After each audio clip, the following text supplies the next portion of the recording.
Hola, ¿qué tal? Soy Iván Carrillo y les doy la bienvenida a Reporte Climático, periodismo de soluciones para un mundo en constante cambio.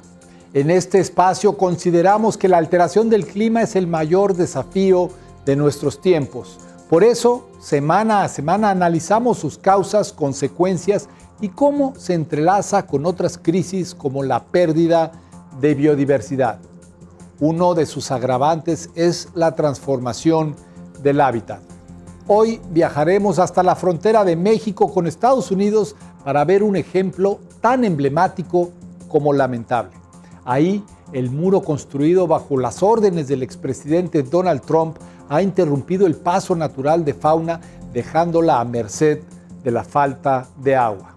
Nuestro guía por esta tragedia será Federico Godínez Leal, quien fue director de la Reserva de la Biosfera del Pinacate y Gran Desierto de Altar. En la actualidad, Godínez Leal es vicepresidente de la Fundación Magol, un esfuerzo familiar fundado en 2013 que busca la salud social y el cuidado del medio ambiente en uno de los desiertos con mayor riqueza biológica del planeta.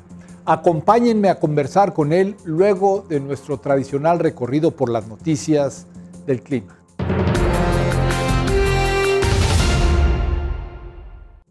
Un caballo varado en un tejado se convirtió en el símbolo de las históricas inundaciones que dejaron bajo el agua a más de 400 localidades del sur de Brasil durante las primeras 2 semanas de este mes de mayo.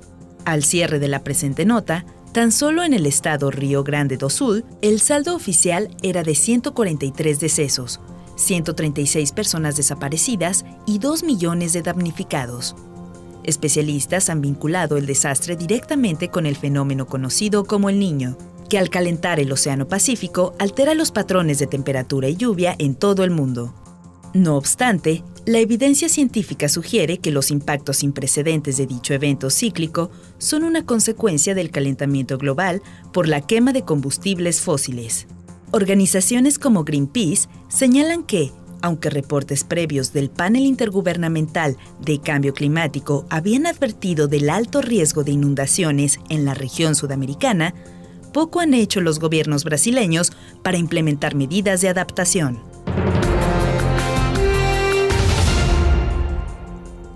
Expertos en salud se encuentran preocupados por cómo el cambio climático está aumentando las enfermedades transmitidas por vectores en los países africanos de ingresos bajos y medios, informó Mongabay.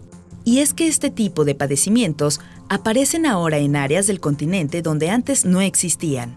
La malaria, por ejemplo, era rara en algunas partes del Valle de Rift, el condado de Kericho y otras regiones altas de Kenia, pero se instaló ahí en el transcurso de los últimos años. Según estudios, la alteración del clima no solo favorece el desarrollo de animales portadores de agentes infecciosos, como los mosquitos y las garrapatas, sino que también crea condiciones más propicias para la transmisión de los parásitos. La OMS ha estimado que en el 2030, los costos del daño directo del cambio climático a la salud oscilarán entre los 2.000 millones y 4.000 millones de dólares anuales.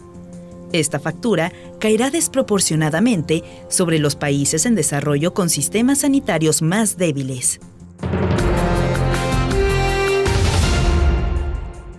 En París, los ciclistas ya superan en número a los automovilistas. Con ello, la ciudad avanza rumbo a su meta de convertirse en una urbe 100% transitable en bicicleta a lo largo de 1.000 kilómetros de ciclovías seguras. El medio Forbes dio a conocer que de octubre de 2022 a abril de 2023, la Agencia de Urbanismo y Medio Ambiente de la región parisina rastreó con equipos de GPS el desplazamiento de 3.337 personas. Al analizar los datos, se descubrió que el 11% de los trayectos en la capital francesa se realizaron en bicicleta y solo el 4.3% se hicieron en coche. Estas cifras son resultado de la política antiautomovilista de la alcaldesa Anne Hidalgo, ampliamente apoyada por la ciudadanía. Su administración ha reducido los sitios de aparcamiento, restringió el acceso de los vehículos todoterreno a la ciudad y canceló el paso de autos en ciertas vialidades. Todo eso responde al propósito de mejorar la calidad de vida de los habitantes a través de la disminución del ruido y una menor contaminación. Parece un sitio inhóspito, pero el Pinacate y Gran Desierto de Altar es el hogar de más de 540 especies de plantas vasculares, 44 de mamíferos, 200 de aves, 40 de reptiles y hasta 2 especies endémicas de peces de agua dulce. A la reserva de la biosfera El Pinacate y Gran Desierto de Altar se le considera un lugar mágico de belleza desolada. Es el mayor campo activo de dunas en Norteamérica y el que más biodiversidad alberga. Se creó en 1993. Tiene casi 1 millón de hectáreas en el noroeste del estado de Sonora y colinda precisamente al norte con el estado de Arizona, con 2 áreas naturales protegidas también, Organ Pipe y Cabeza Prieta. En el 2013 se inscribe como Patrimonio de la Humanidad por la UNESCO, o sea, Patrimonio de la Humanidad Natural. Pero resulta ser que, bueno, ahora a partir de los 2019 empieza a construirse un muro entre los 2 estados, Arizona y Sonora, como parte de la campaña del presidente Trump de Estados Unidos, en donde, bueno, a lo largo de la frontera entre México y Estados Unidos se crean muros y otros bloqueos, ¿no? De nuestro caso, a partir de 2019 se empieza un muro de 9 metros de altura de acero. Esta barrera impide el paso de múltiples especies animales y pone en peligro la conectividad e integridad del área. O sea, bloquea todos los corredores biológicos, hablando particularmente de esa zona, por 120 kilómetros de muro de 9 metros de altura. Y eso es un problema, o sea, aparte de que afecta el valor único, excepcional que reconoció la UNESCO en esa región, crea muchas dificultades, o sea, muchas afectaciones, no solamente para la fauna, sino también para la flora, porque se taparon escorrentías, o sea, que corren cuando llueve, ¿no? O sea, son temporales, pero dan vida, ¿no? Ahí al desierto. Entonces, es una serie de afectaciones lo que ha provocado. Antes del 2019, solo existía una barda o un cerco amigable con el paso de fauna, ¿no? O sea, un cerco de Normandía, se le llamaba, ¿no? Simplemente nada más para evitar el paso de vehículos. Pero a partir del 2019, 2020 y 2021 quedó completamente cerrado. Una de las consecuencias más evidentes de esta división es que los animales que quedaron del lado mexicano perdieron su acceso al agua. En este caso, los manantiales naturales, los únicos manantiales, quedaron en la parte norte. Los manantiales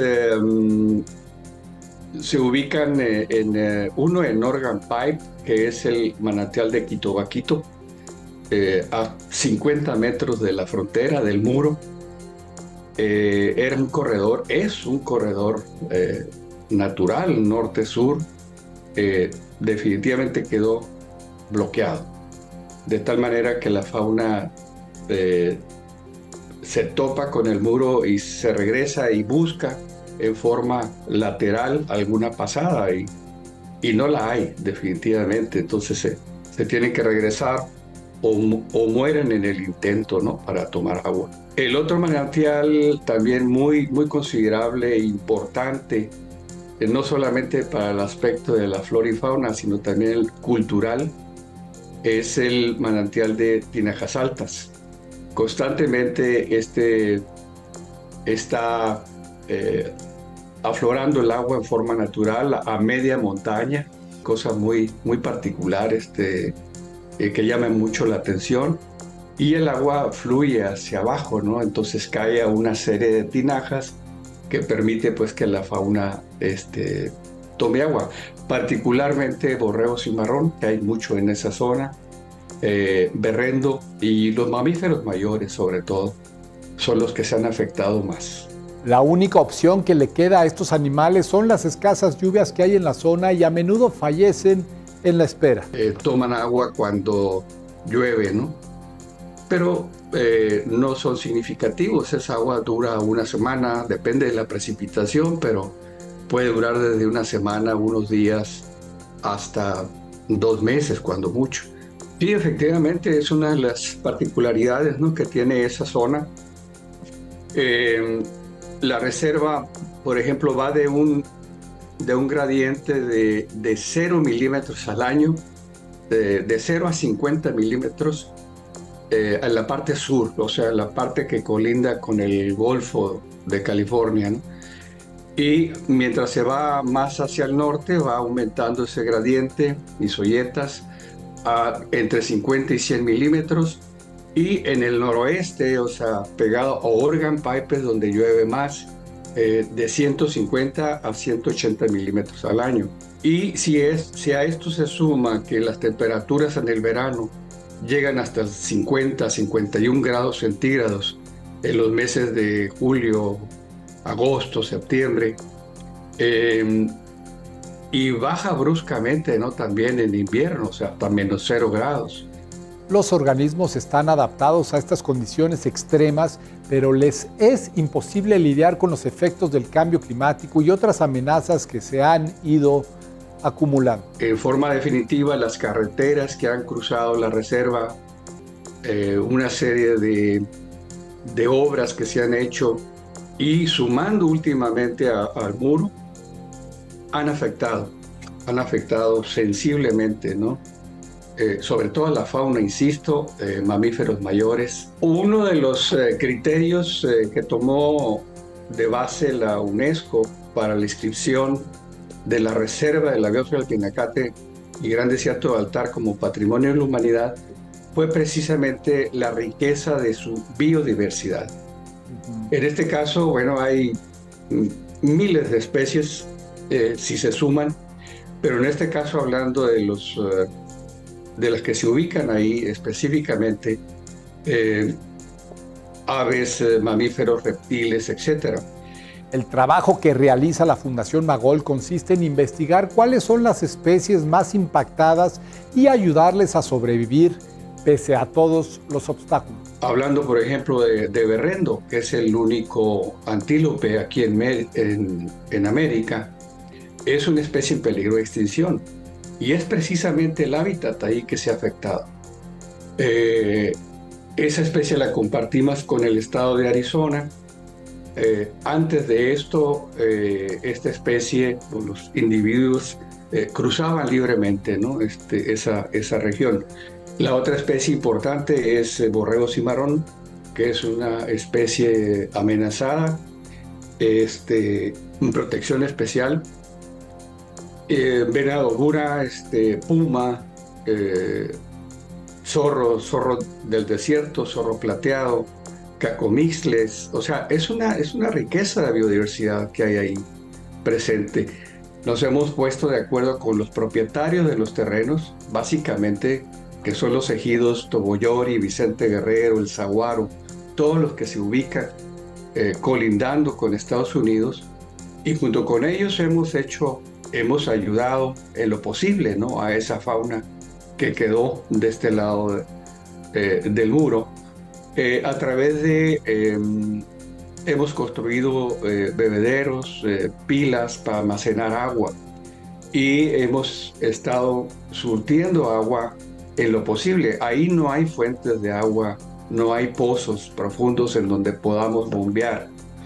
Entonces la tenemos que trasladar desde 100 kilómetros, desde San Luis Río Colorado o desde Sonoita a esos sitios, a esa región. A través del monitoreo con cámaras trampa y otras herramientas, el equipo del que forma parte Federico Godínez Leal ha demostrado de forma inequívoca que el muro es una sentencia de muerte.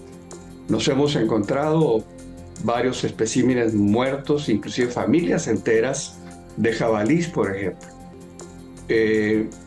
Difícilmente se puede detectar los mamíferos mayores, o sea, por ejemplo, borrego cimarrón, que es un hábito, ¿no? También que cuando ya siente que se muere, se esconde. Entonces, bueno, hemos tenido que también recorrer arroyos, cuevas, etcétera, para poder determinar esa afectación. En fin, o sea, está documentado, ¿verdad? Todo este trabajo que hemos hecho a través de fotografías, a través de transectos, de números. Hemos también medido la precipitación anual desde el 2019 en esa zona. La reserva tiene ubicados varios pluviómetros y estaciones meteorológicas en su territorio, pero en esta zona desgraciadamente no se tenía.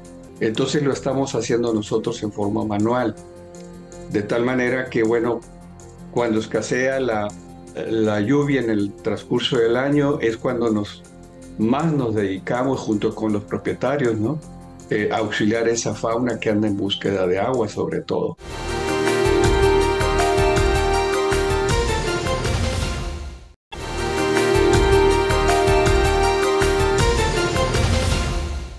El muro de Trump ha acorralado a las especies del desierto en un contexto donde el cambio climático las fuerza a moverse.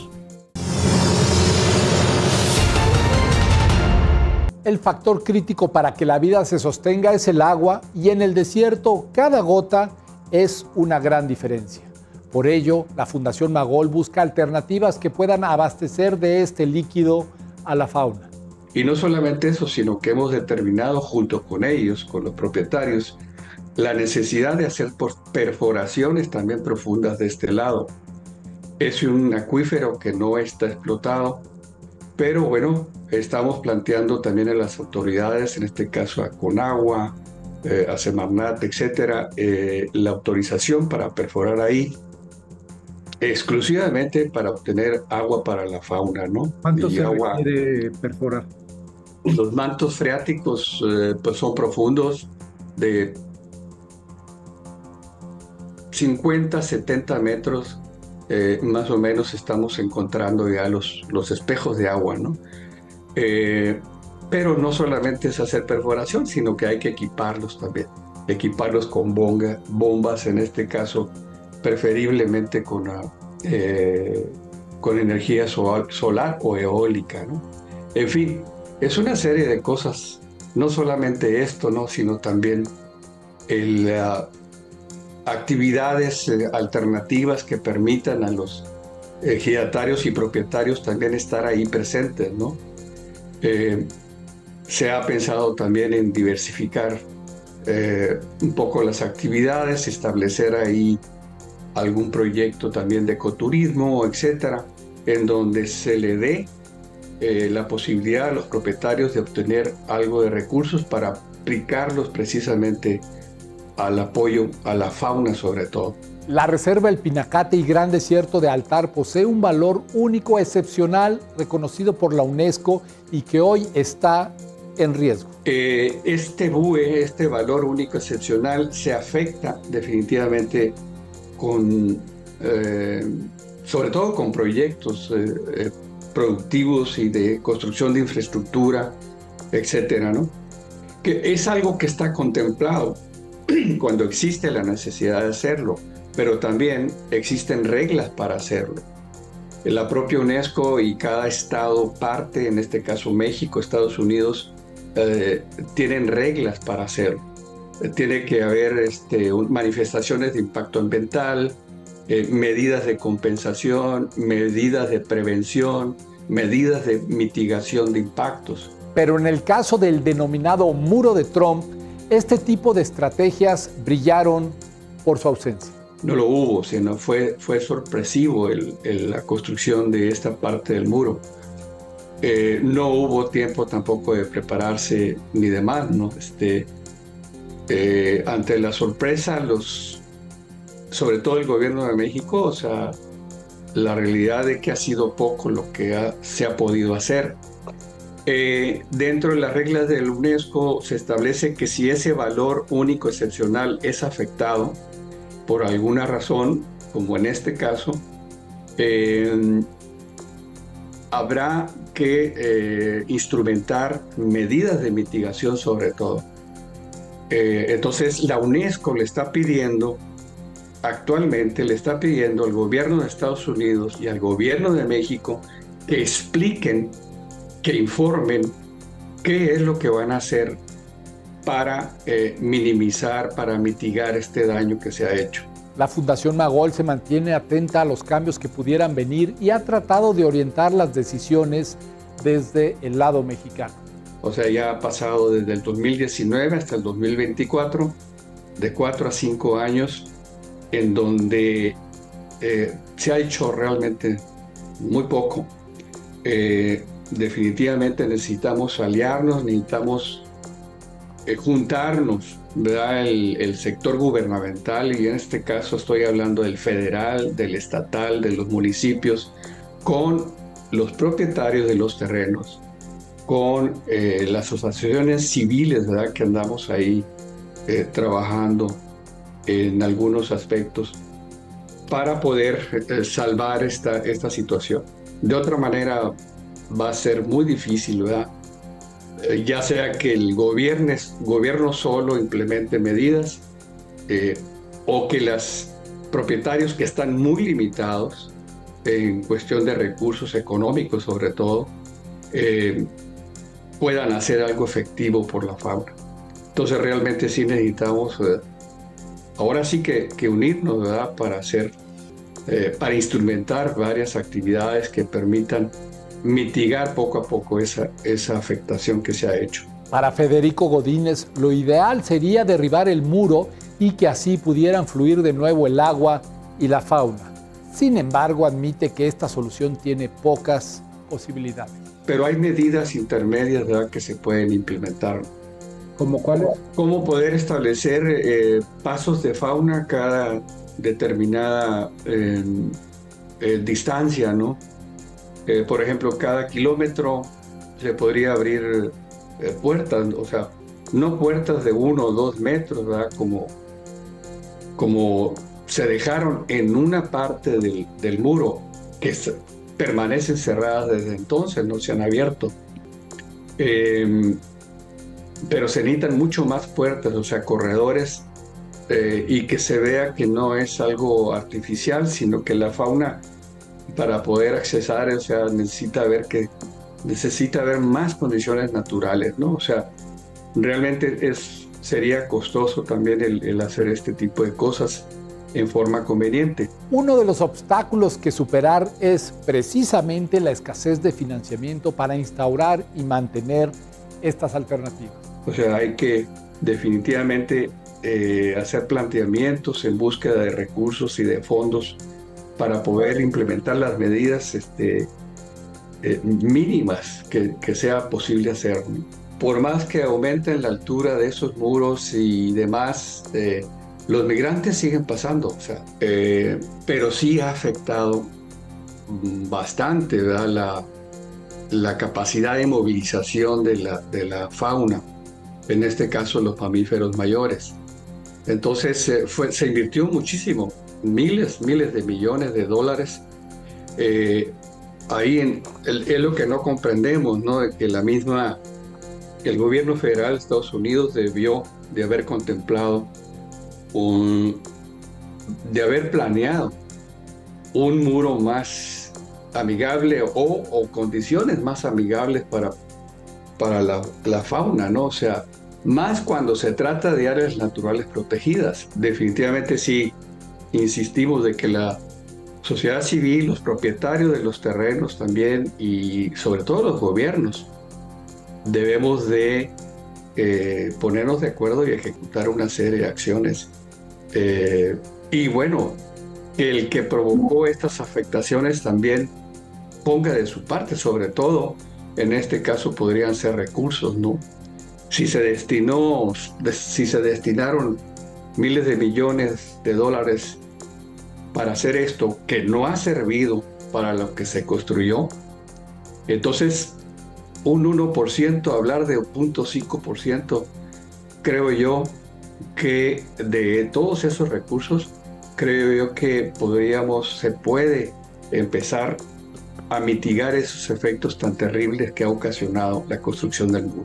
Esto fue Reporte Climático, periodismo de soluciones para un mundo en constante cambio.